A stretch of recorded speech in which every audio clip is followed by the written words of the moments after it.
Sure, Shannon, whatever you say. Fine.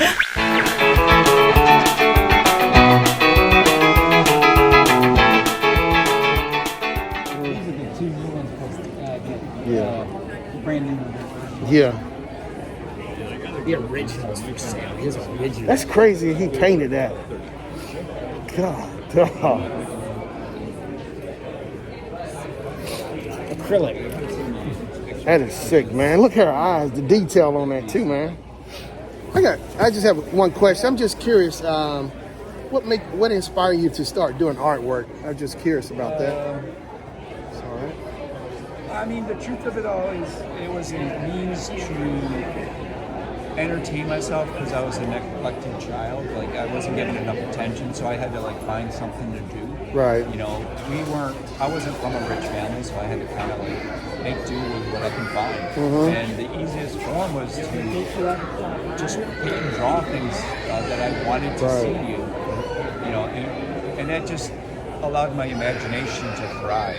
I was able to, you know, look at patterns in like tree bark and see like stuff in it. Yeah. And then I'll be like, oh, there's this shape, or looking at clouds and things like that.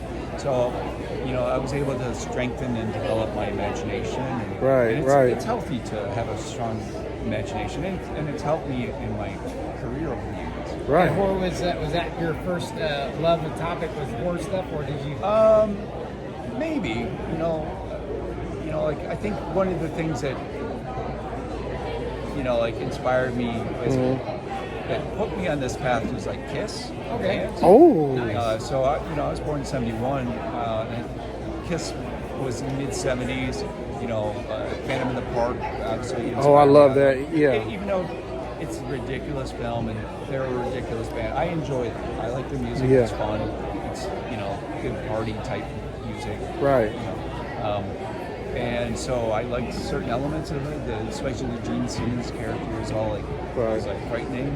And I also saw the original Dawn of the Dead in the theater, which my father took my sister and I to see it. Very irresponsible for him to do that, because that movie is not good for a 7-year-old at all. I was like terrified, staring through it with parted fingers, and I had nightmares years after. Yeah. Traumatized by zombies all the time. I was a scaredy cat for a while. But I was constantly drawing, not just zombies, but weird monsters. I used to just take a pen and just draw random shapes on paper and try to find the monster in it, and then just draw other aspects of it. Right. Use your imagination. It's a powerful tool. Right. So let me ask you this. Did Rick Baker have any influence on your artistic? His movies did. At the time, I didn't know the behind the scenes. Come to understand years later. He definitely was an influence. Those movies, I saw them as they came out because I grew up during that time when, even though, he wasn't a celebrity at the time, like American Werewolf in London was a fantastic movie. And, in some circles, he was known, but to me, I didn't know who did the effects. Right. I was getting like Fangoria a couple years later, and then that's when I started seeing behind the curtain, like how the stuff was made, and then start making the connections of like, oh, there's people designing and making this stuff. Wow, I love the artistry of it all. Right. Just the planning, even the technology, figuring things out, and Right. It's just amazing the growth they've done over the years, and then for me that was just made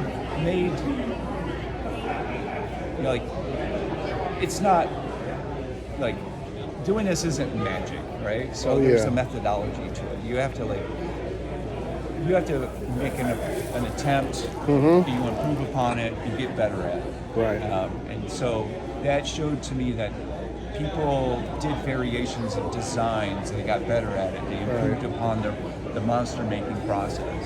Okay. So he was definitely an influence. All right. Whether I knew it or not at the time, he was. Okay, I appreciate it, man. I'm Shannon, by the way. Nice to meet you, Shannon. Good to meet you.